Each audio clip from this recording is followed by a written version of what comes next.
we just confirmed that we're going to be going to near Salt Lake City, Utah, for uh, a gig at Leatherheads in Draper, Utah. And so I wanted to tell you guys about that. I was like, what is behind me?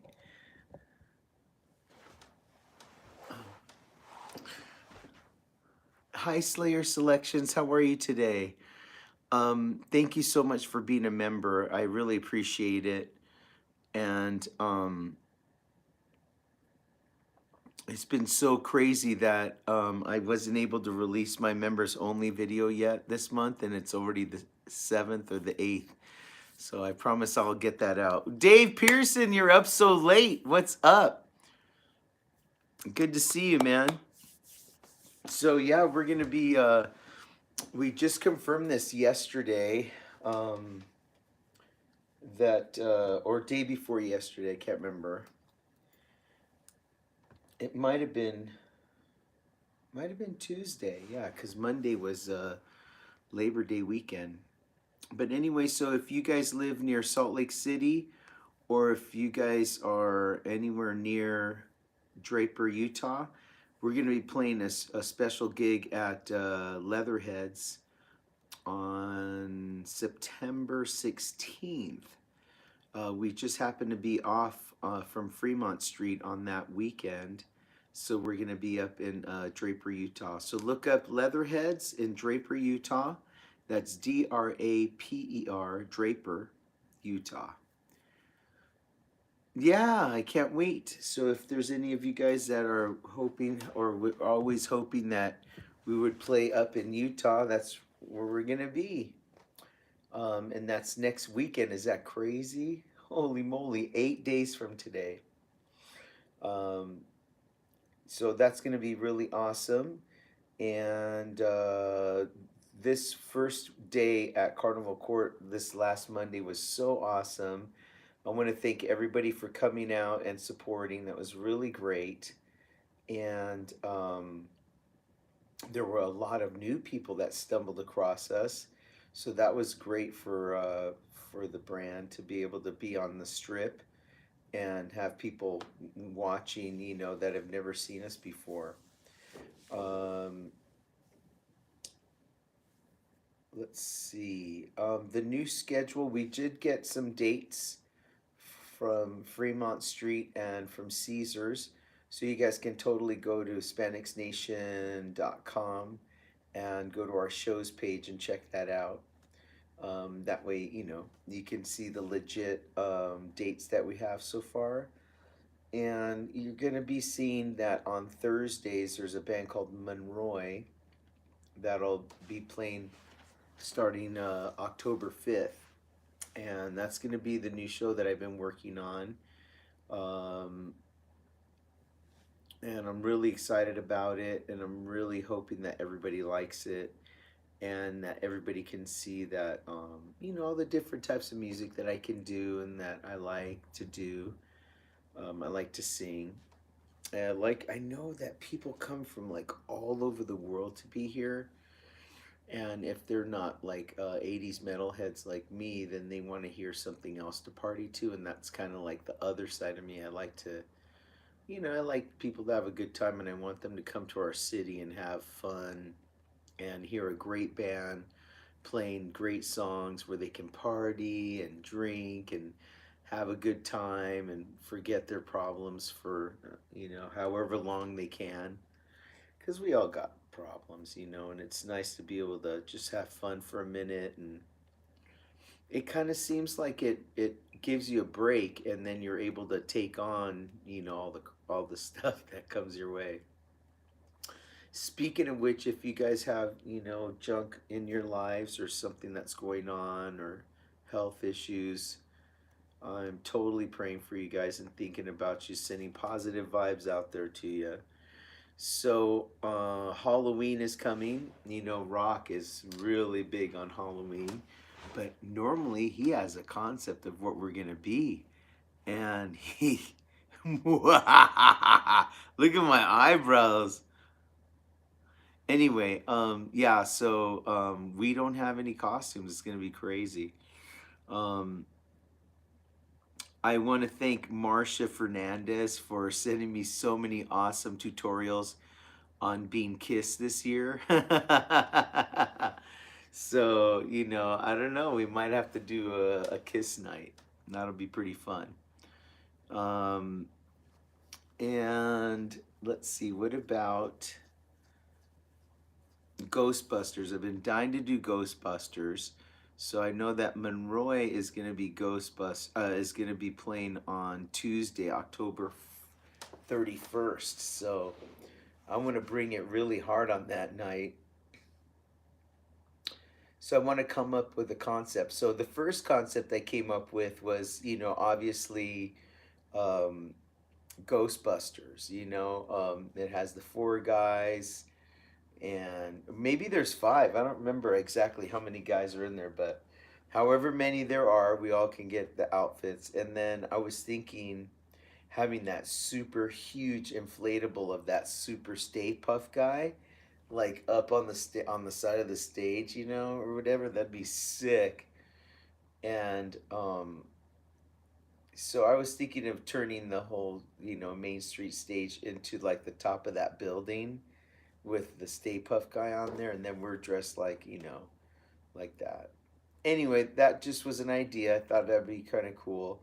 But then I was like, it's so old, So I was thinking, yeah, but it would be kind of cool to do something like that. The Stay Puff Marshmallow guy, yeah. Um. Anyway, I don't know. We'll have to see. I want to do a concept though. I want to turn the stage into whatever that is for the night. I want to have my background be like that, and I want to have some, some things that I can put up that aren't permanent that would make it look cool and totally make it seem like that night. Let's take the band to the whiskey never. Let me see. Whiskey never too late. Oh man, no doubt. All right, we'll see if we could pull that off. Hopefully, we could get a gig out there and make it make sense. And then I just finished hearing a couple of Christmas songs that we recorded earlier this year, me and Jennifer. And her rendition made me cry. It sounded so good. I think it was I'll Be Home for Christmas. It was really, really nice. It was a Carpenter's version, but the music wasn't. I gotta find a better instrumentation for her to sing to. But her voice was awesome. I liked what I sang. I think I sang the Christmas song, Nat King Cole's Christmas song. It would just be cool to have them for the holidays, which I'm hoping to have these for you guys. So if you're interested in buying them, um, and what else am I working on? I'm working on some new designs for the T-shirts. I'm working on designs for the Monroy band for T-shirts, and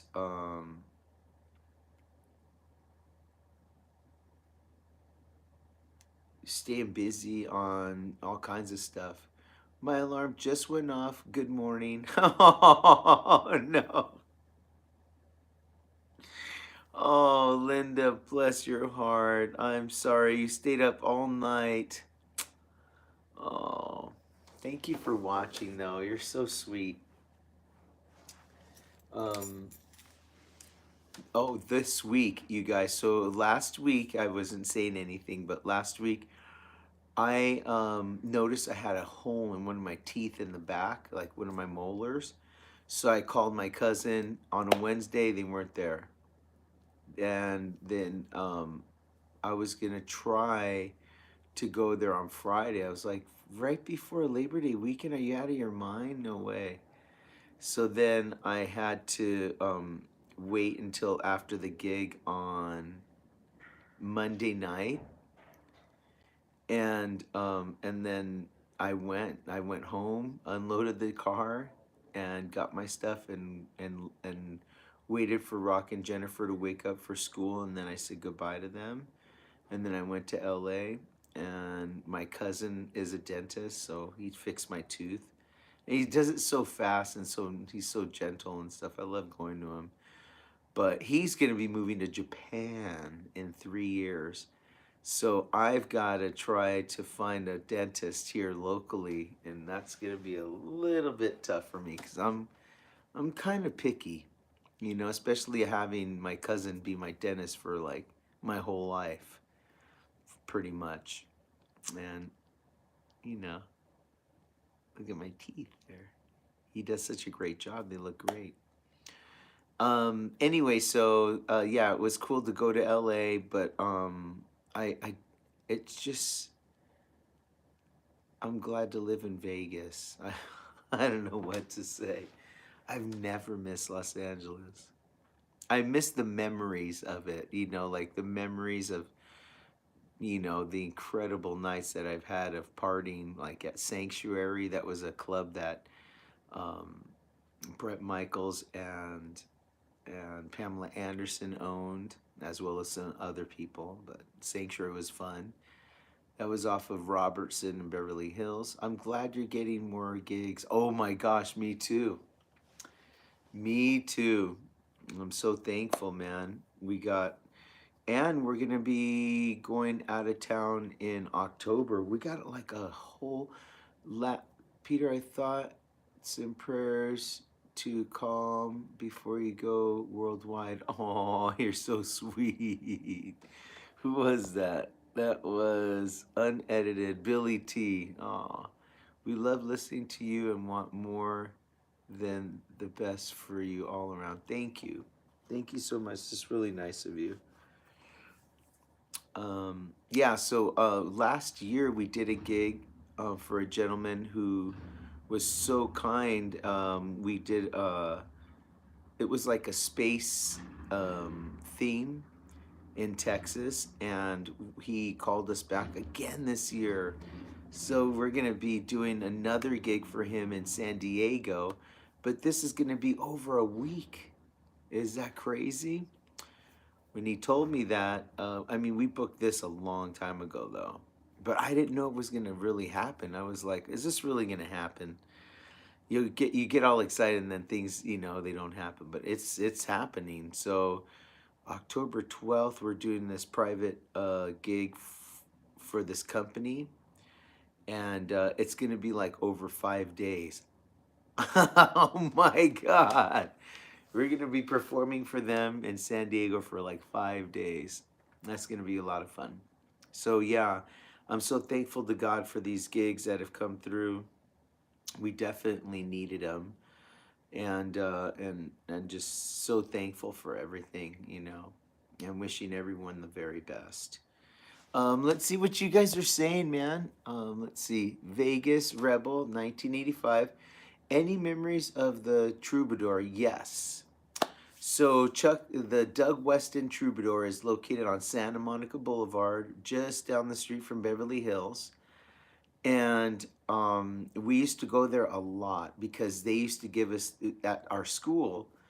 Bands would come by our school and want to sell their Troubadour tickets for $5, and that was that whole pay to play thing. You sold these tickets for $5 and hopefully sold, 1,000 of them, and the club was happy.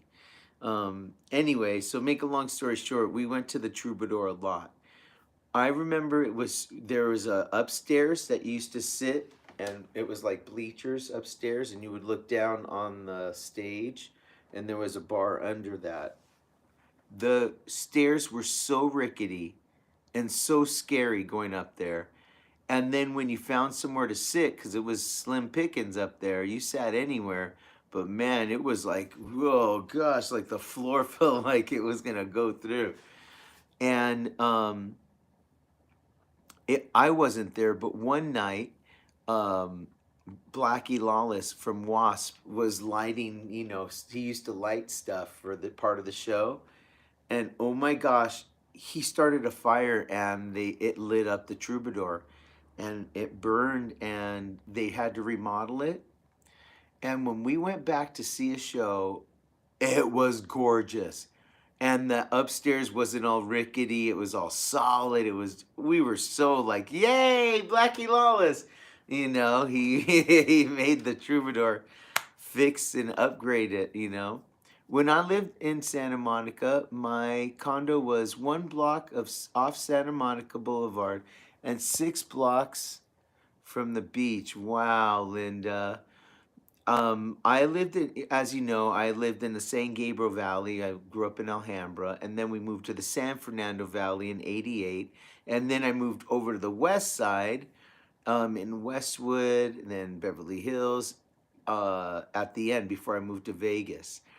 And the first thing I'll never forget is, do you guys know those big square calendars that you put on a desk? They're the big ones, and you can write all your stuff on there. I had one of those, and when I moved over the hill by the beach, you know, I was like, it got all ruffled. And I'm like, what the hell's happening to my stuff? It was because it's so moist over there. It was so crazy how moist it was. But the apartment I used to live in, you guys could see it in a movie. There's this movie called what is it called? Bad Influence. I think Rob Lowe is in it. And what's that other guy? He's always in like this Pretty in Pink, and he was in a lot of those movies. But anyway, Bad Influence, that was my apartment. It was at 1395 Kelton,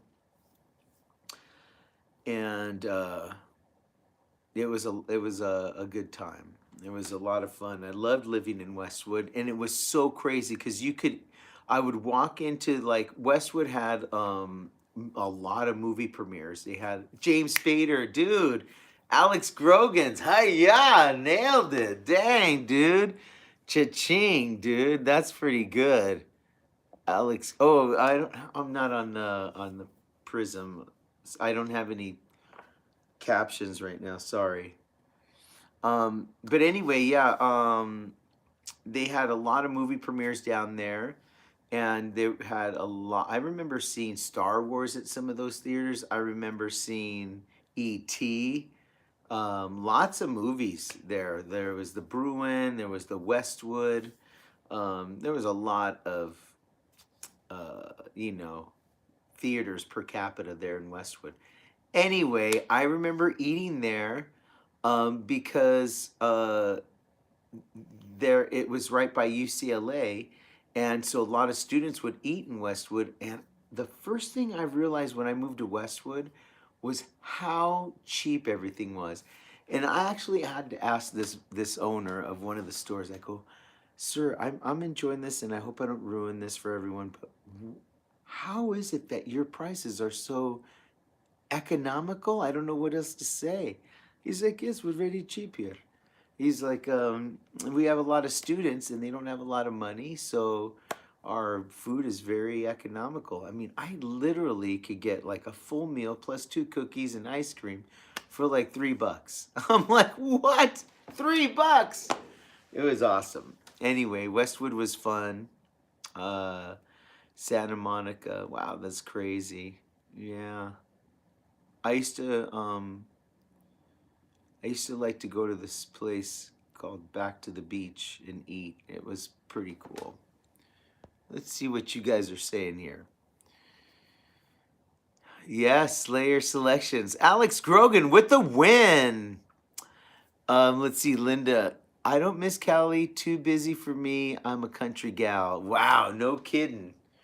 Well, I for sure missed all the shopping, some of the restaurants. But yeah, everything is so old over there. I'm like, I love Vegas. And the streets were so big here. I'm like, oh my gosh, it's so big here. Vegas Rebel. I missed the Comedy Store when Mitzi Shore was alive. Oh my gosh, no doubt. So I used to have a friend of mine, that was like my best friend. He was my sister's boyfriend, and then after they broke up, we just kind of hung out, and he was a great guy. But we used to go out to the nightclubs, and then on nightclubs over there in LA finish at 1:15, 1:30's last call. So, you need something to do. You're still ready to rock at like 2 in the morning. So we would a lot of times go to the comedy store. It was open 24 hours, and there would be comedians that would put their name, in there to do their comedy. Like they'd be there all night. So we'd get there like all hours of the morning, 2 in the morning, 4 in the morning, 5 in the morning, 6 in the morning, 8 in the morning. I was at the comedy store so many hours, it was so crazy. But yeah, I saw. You want to hear some of the people that I saw before they were stars? You'll never believe it. This guy was very funny, but aggressive funny. And he used to do a bit about a lion having sex. And he used to grab the chair and do this whole roar and the whole, and talk about how the lion, that all his job was just to, mate. Anyway, he was very funny, and that was Joe Rogan. Joe Rogan. Very early, Joe Rogan. I would say that was 1987. Maybe 87, and then maybe 90. Oh, yeah, maybe that was in the 90s, not 87. I would say that was in the 90s. So let's call it 93, 94, you know, when I saw him there. I also saw a very young Damon Wayans, before the whole In Living Color thing took off. And was more like, he was a very hard worker, man. He was there late. But that's where I first saw him do the drunk guy that he used to do on In Living Color. I might as well. Would you like to cut the turkey, sir? Yes, I might as well. I already cut the cheese. You know. So Damon Wayans, very funny. I literally that you now that you mentioned Mitzi Shore, I happened to be there the night where they were celebrating Richard Pryor, and he was very sick. He had MS really badly, um, but he was sitting with Mitzi Shore, two of his ex-wives, Roseanne Barr, and I just wanted to get a picture with him. So I walked over there, and he was sitting on the edge of a booth. And I said, I crouched down and I said, "Oh, Mr. Pryor, do you mind if I get a picture with you?" He's like, "Take it!" So I took the picture really fast and got my picture with Richard Pryor. And then he went up and did like, a few minutes of comedy. And, he was in good spirits still. Crazy sitting there with all his exes. They all still loved him. Vegas Rebel. I remember this. Wow. Crazy. Crazy times, man. One of the first times that I actually sang on my own was up in the belly room. And I remember doing like a showcase up there to try to get, a record deal. So Vegas Rebel is asking any Sam Kinison, holy shit, you're not going to believe this. So me and my friend John are driving, coming home from, I don't know where. I want to say it was like the beach or somewhere. Somewhere it was late. We had spent the whole day at the beach or something, and then we were driving back. It was I want to say it was like 6 or 7 o'clock in the evening, and we're driving down Sunset, and we're passing the Comedy Store, and don't you know, a big thing rolls down right when we're driving by. It rolls down, and it says Sam Kinison live tonight. I go, John, you've got to turn back. Fucking sorry, Sam Kinison is playing right now. We got to go. So we went. It was just like, I don't know if it was a spur of the moment thing or what, but they rolled that thing down. We parked, got in there, and I sat right in front. So here's Sam Kinison. I don't know what year it is. I want to say it was like 92, 93, 94, something like that. 93, I'm going to say. And he walked over to me, and he was doing this bit about if a girl ever broke your heart, Like, what would her name be? Like, what would you change your name to? Like, if it was on her driver's license. And I just wanted to feed him a line that would just let him run for like 15 minutes. So the first thing I said, he puts the mic in my face and I go, bitch. And he went off for like 15 minutes on that. Bitch! You know? I was married for 2. Yeah, anyway, he was funny. My voice is trash right now, but man, Sam was funny. He was great. Yeah, I remember when he passed. My brother called me. I was sleeping, and he called me and said that he had passed and that he was in an accident. And, oh my goodness! And he told me the whole story about how, Sam, was talking to somebody in the car when, he was like, no, no, no, no, I don't want to go. I'm not going. Okay. Oh, and then he passed. Oh, it gives me chills, man. He was talking to the Lord, going, "No, man, I'm not. I'm sober. I just got married. I'm doing great. This is not the time for me to go." And God said something to him, and he goes, "Okay, whoa." And if you ever hear Sam's brother talk about it, he tells that exact story. So that's pretty freaking crazy, man. That was my Sam Kinison story. Let's see what else.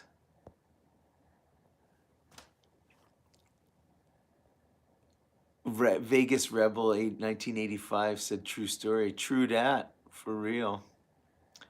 Roseanne is cool. She was crucified by Hollywood, but she spoke the truth. Richard Benigna, Dave Pearson, and Sam a close second. Richard Pryor, George Carlin, kings of comedy in my opinion. Wow. Andy Sam Kinison, I remember this. I miss the Comedy Store. Yes. I don't. Oh gosh, I think I'm caught up. Crazy. So I've told you guys some crazy stories tonight. Who knew how boring I thought this was going to be for you guys, and hopefully it was interesting.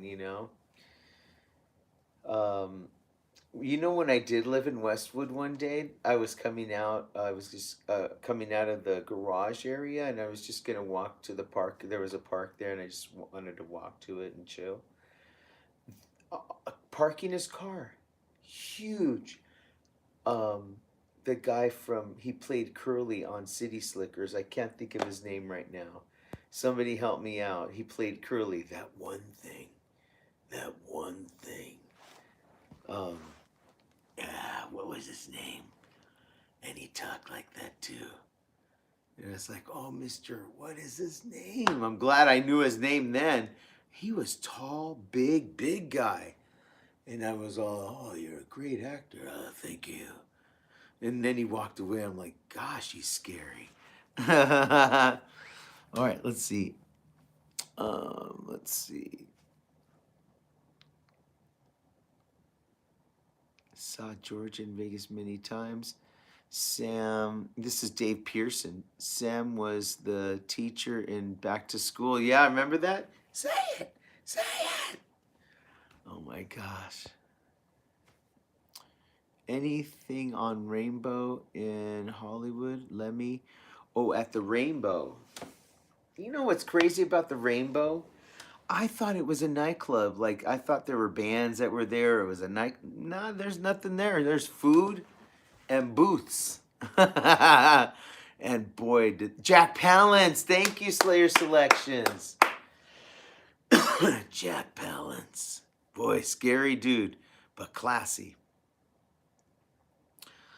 Okay, the Rainbow. Let's see. The Rainbow. I'm such an idiot sometimes, man. Like, I get so starstruck, you guys. Like, I see people, and if I really like know who they are and appreciate what their work, I blah blah blah blah blah, and I want to see them and I want to talk to them. I want to interact with them somehow, and it's not always a good idea. um, but I was sitting there at that killer table at the literally at the opening, right when people walk in. There's a table. I got that table. I don't know how. And I'm there with a bunch of friends, and I ordered this big pizza, and they had the best friggin' pizza there, man. Hands, excuse me, hands down. Rainbow has the kill pizza. So if you ever want to eat and get the pizza, it's so good there. So I'm sitting there. Oh yeah, I had a girlfriend at the time. I'm like, oh my god, this is about 92, 93-ish. There is the lead singer from George Lynch's band, Lynch Mob, Oni Logan. Now, it's not a, I know the name now, but right at that moment, was just, I barely knew his name, you know? And I was like, oh my gosh, wait, excuse me, excuse me. I go, oh my gosh, you're my favorite singer. And he stops by the table and he's like, thanks, man. I go, what's your name? Oh my God.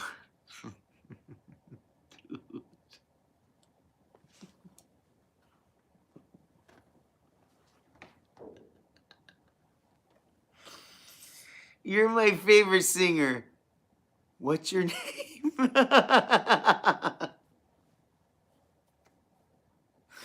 Oh my God, that happens to me all the time. I do dumb stuff like that. And he told me and I couldn't say it.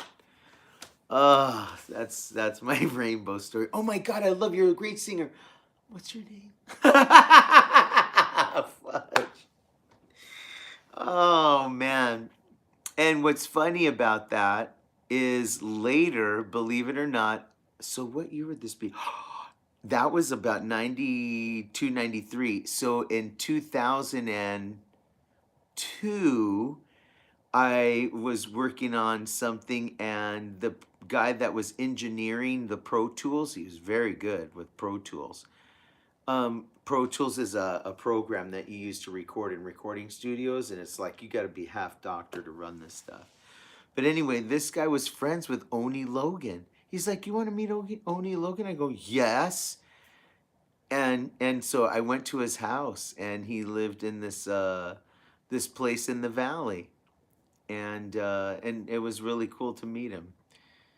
But I didn't tell him that story. I don't think. I hope I didn't. Oh my God, what's your name? Oni Logan. What a killer singer, man. Bluesy metal singer. Really good. Really good singer. You know who else is a killer singer? That singer that Steven Adler has. That guy's from Brazil. Oh my God, he's so good. I mean, we went to go see him at the Golden Nugget when Steven Adler was there. Whew, what a singer. What a singer. He sounds amazing, like Axel, and then he could probably do his own stuff. I mean, it's like, holy moly, he's very good. All right, well, I'm just rambling here, huh? Because it is 4 in the morning. Well, I think we had a decent night tonight. I wasn't very happy with the crowd, but normally after a big holiday weekend, it's not very packed. Evil Genius. First of all, Evil Genius. I love the name. Peter, I love all your stories. After all that, I think you are the greatest father too. Oh man. Rock, that's is what makes you the real hero. Man, evil genius. I like the way your evil mind thinks. Thanks for saying that. That's really nice of you. It's not hard to be good to rock. Rock is a blessing to the earth. Um,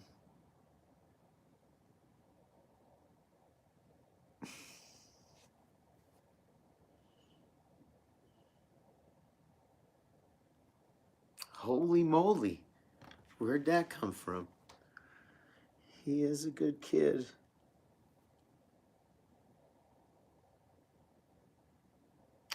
I mean, oh my gosh, I had such a great childhood. My father was, and my mother were so good to us. And us kids were so spoiled. We got to eat McDonald's and uh, play at Pizza Pub and play games and go to 7-Eleven and have Slurpees and uh, go-kart racing. So many things. We had friends.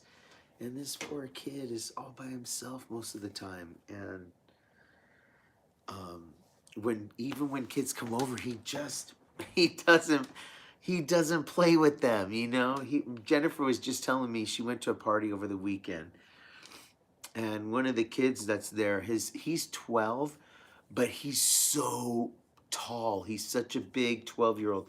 Literally, he's like probably like almost 5'9", and he's 12.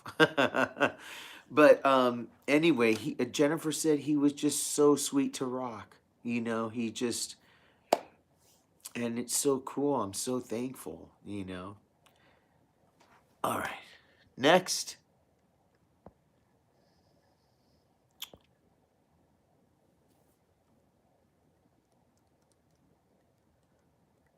Um,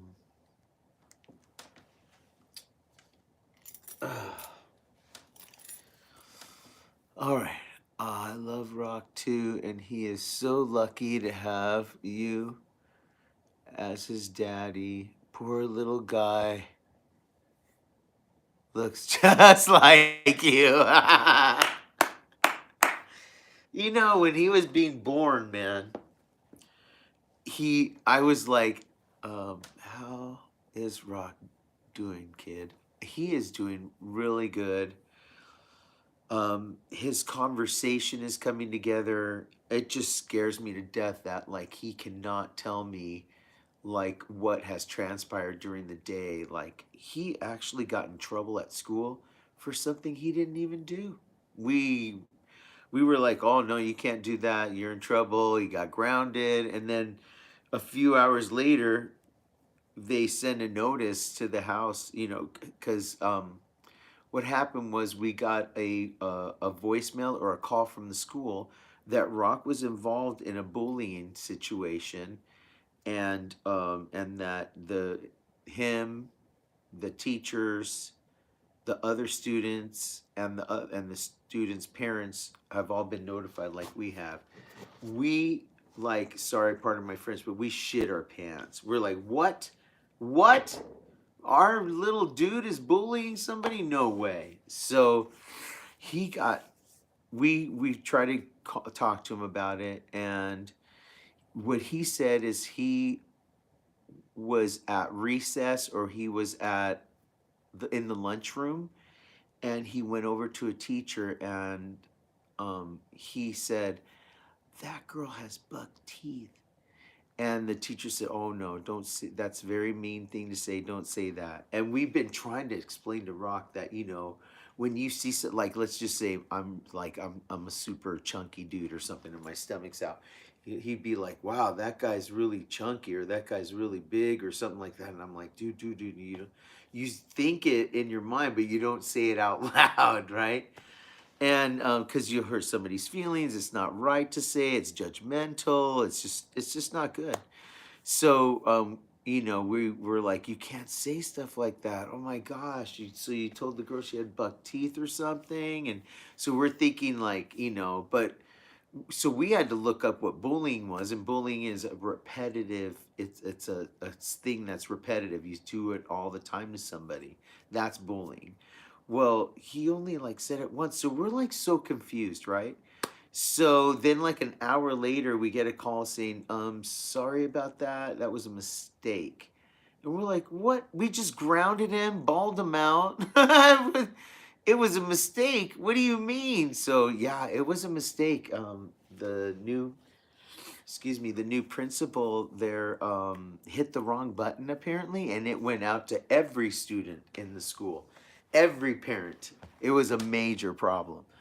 But here it is. He didn't even fight for himself. He couldn't, and so it scares me to death, that he just can't tell us like what transpires. So that's why I like having a lot of supervision on him. My older sister even says, "You and Jennifer are like the Secret Service on Poor Rock. You got to give him a little space." We're like, "Hell no, we're not." That kid is getting zero space. Anyway, um, he's doing great.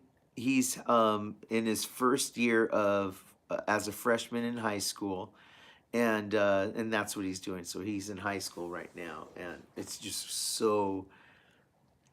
Oh, he's so today Jennifer had an appointment, so I had to go pick him up from school, and I love that because when he sees me pick him up from school by myself, he gets these incredible ideas of cheap food. What are we gonna do? Let's go do this. Let's go. He just wants to go, and so I told him, well, because mommy's at her appointment today and it's at this time of day. She's not going to be home till around 5. So we're in charge of dinner. He's all. So you know what that kid wanted? I go, but we have to be careful because tomorrow is cheat day. So we can't have like a bunch of cheap food. Because I could see his little wheels turning. But anyway, so yeah, we were in charge of dinner today, and he goes, "What about canes?" I go, "Actually, mommy might be okay with canes. It's not like a full blown cheat, even though it's a full blown cheat." And I go, "Yeah, we'll make it like a dinner. We'll go buy Kentucky Fried Chicken. We'll get some mashed potatoes and gravy, corn on the cob, some biscuits, lay it all out like dinner, and it'll be awesome. It'll be beautiful." And it was awesome. It was great. We got a bunch of the chicken fingers from Cane's, and then got the sides from KFC, and it was so good. So we did that today. He's so cute. He was a lot of fun. He's always a lot of fun. And even today, when I was trying to figure stuff out, I'm like, "Hey, I need your calculator skills." And he gets his iPad and he gets his calculator. I go, "What's this? Minus that, plus that, and this and that and the other thing." Really cool interacting with him. Let me see some comments here. Okay.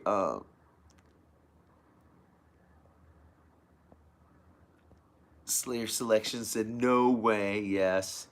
Dave Pearson, so scary what he had to go through as a young kid, major. He is so strong as are his parents. They have to be. Yeah. Sometimes I'm a little crying little biatch. All right, let's see here. That's so cool. Second Evil Genius. Oh, I second Evil Genius. Love the stories. Oh, you guys are awesome. Evil Genius. Evil Genius. I love saying that. You and your wife are the greatest. No, we're not, man.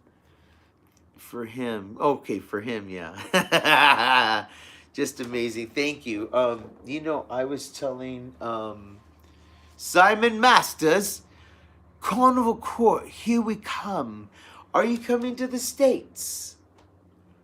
Thank you for that super chat, by the way. Simon Masters for the super chat. As you feel bad for him, but he will blossom and make friends as he grows. Thank you, Slayer Selections. I hope he does too. Oh, Simon Masters. Oh, I wish. How long has it been since you were here? Was it 4 months ago or 5 months ago? It was so good to meet you and your son, your wife. Coming from Alhambra, you ever passed the Phil Spector house? I don't even know where it is. I'm like, where in Alhambra is this house? Yeah, I haven't passed it. But yeah, I mean, I grew up in Alhambra. It's so crazy that, I guess there were like little small mansions there. My dad had bought us a house. It was built in like 1939. And you guys, I'm telling you, the house was the house was probably like, I don't know, 1,700 square feet. And then it had this enormous backyard, like a field. My dad put an Olympic-sized pool back there. He put in a Roman bathtub, like behind his, for his bedroom. I mean, he redid the garage, made my mom a beauty salon back there with the bowl and the, it was awesome. And we had a really, really cool house. And it had a rubber tree, it had a lemon tree, an orange tree. Um, Gosh, it was just amazing. That house, I think they bought it for like 39,000, something like that. They sold it for like 187 or 190,000 in like 88.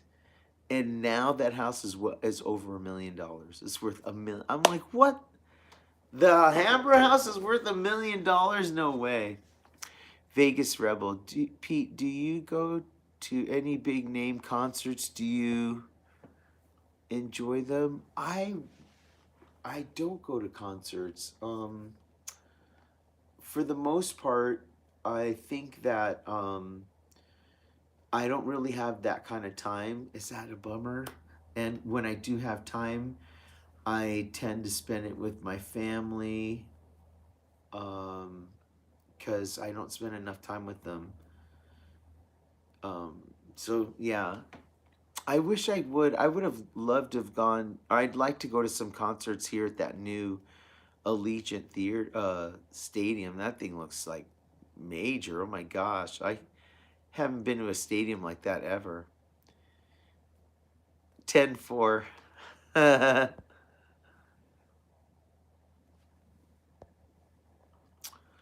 um, I do like concerts though, and I like going out. I like watching Vegas shows. I love the Cirque shows. I love comedy shows. Um, I miss that we don't have like a lot of musical shows. Like when I first moved here, um, we had Danny Gans, we had Siegfried and Roy, Clint Holmes. There were like a lot of singing acts.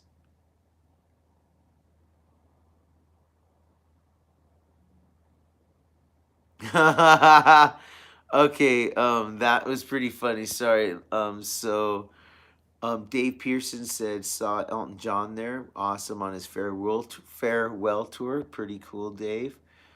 Don't let me catch you. This is Vegas Rebel. Don't let me catch you at a Taylor Swift concert on the down low. That's pretty funny. You would probably not catch me at her concert, but maybe at Beyonce. I like her new album, and I like Dua Lipa. Like for chicks, like singer chicks. I like them.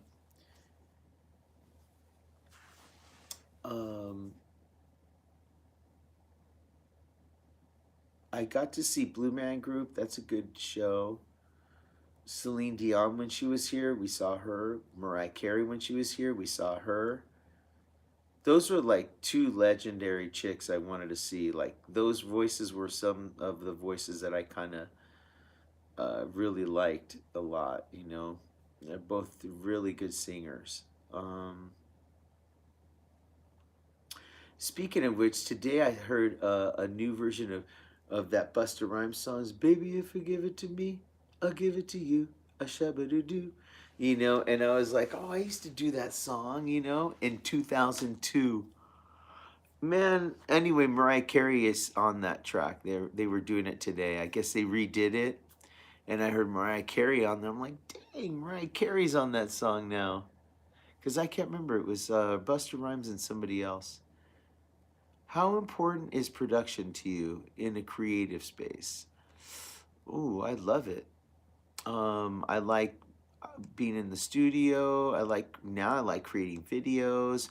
I really need to concentrate after the smoke settles with the bands and the band members and getting all the players in these bands again. I really got to hunker down and finish writing my songs. um, it's really like the only thing that's gonna finally like put me in my resting place, so to speak. Because I haven't done that in a successful way yet ever. So that would be the thing that I want to do. So yeah, it's very important to me. Elton John saw saw the Red Piano Tour. Yeah, that's pretty cool. I was just watching that concert that he did at Dodger Stadium because he was kind of reliving when he did it at Dodger Stadium before. But the way that he opened it was all clunk. It was that song Benny and the Jets. Clunk. I was like, oh, clunk, clunk, clunk, clunk, clunk, clunk, clunk, clunk, clunk, clunk, clunk. I was like, wow, so awesome. Crazy Elton John. Ozzy really liked Elton John. It's kind of crazy, right? They were both British dudes respecting each other and stuff. Um, La Sakura. I'm a watcher from FSC. Um, Look at the shadow of your glasses on your face. Gives you it does, right? That's why I keep pulling this down because it's like I am Anton LaVey. Yeah, so that's why I was kind of going like that. Yeah, the glasses are doing that. It's crazy. And I think there's a reflection on the ground too, right here. Yeah, I love it. You're so crazy. No way, did he open the Allegiant with that song? Oh man. I mean, that was like we used to go to this place called the Far East Cafe in Los Angeles, California. My dad used to take us there. And oh my gosh, they had this jukebox and we used to play Benny and the Jets every time. Something obviously that song's moved so many people, but well, my peeps, you are some of the 42 most amazing humans on the planet Earth. Thank you so much for watching this dude who sings in a cover band in Las Vegas. I'm celebrating my 23rd year. That looks really crazy now, right? Um, yeah, so Big L's. I didn't like Taylor Swift either until I saw the Eras tour. She's very talented performer and songwriter, and I respect her persistence that made her become successful. Her politics, however, oh, I saw that Miss Americana thing too. It was on Netflix or whatever it was on, and you get to see people how they write their songs. They work very hard. Most people, it's the way it is. Um, let's see. Laugh out loud. You're welcome, Peter. You're awesome. Thank you, Slayer Selections. Oh, Richard Beninia. Please give my best to Millie. You guys, anyway, thank you for watching. And I've got to get going. It's about like 4:15. Dave Pearson, thank you for coming out to the show, man. I really appreciate it. I always like seeing you rock. Love your Jerry Lewis laugh. Is it a Jerry Lewis laugh? I'm gonna have to check that out. My wife thinks Millie is a cute name too. Alex, good job on that. What did you come up with the Jack Palance or what name? I can't remember. He knew what it was. Anyway,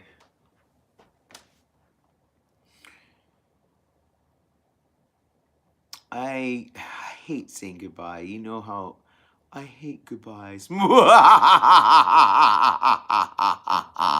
That must look incredibly weird. Oh, thank you, Big Dave. Thanks to all of you. No way, your dad was an assistant for Jerry Lewis as a kid? So crazy. Gosh. I mean, the Nutty Professor. Love you too. God bless you guys. I hope you guys have a great night, and I will see you on Saturday. Bye, everybody. Thank you for tuning in, and thank you for. Oh, James Spader. That's right. That's the apartment building I used to live in. 1395 Kelton. That was the Kelton Apartments. It's in the. They're so killer, you guys. They were so killer back in those days. They're probably kind of not that killer now. Anyway, bye, you guys. See you guys on Saturday. Thank you for watching. Thank you for tuning in. I love all of you. Positive vibes and good stuff to everybody watching and everybody that's in SPANDEX Nation Unmasked. I love you guys. Bye, everybody. Have a great night.